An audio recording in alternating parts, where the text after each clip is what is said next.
नाशिककडून मालेगावच्या दिशेने चांदवडच्या राऊळ घाटात इथेनॉलने भरलेला टँकर जात असताना टँकर चालकाचा ताबा सुटून टँकर थेट डिवायडरला जाऊन आदळला आहे.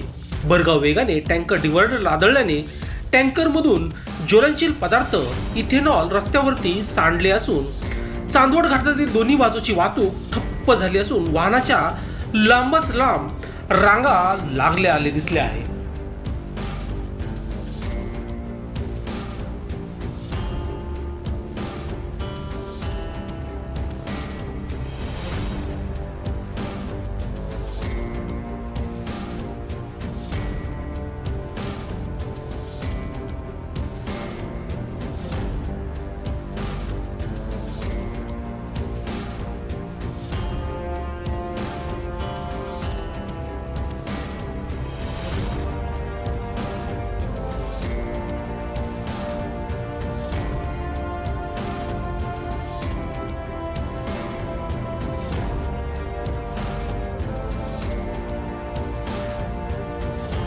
लोकशास्त्र न्यूजसाठी विशेष प्रतिनिधी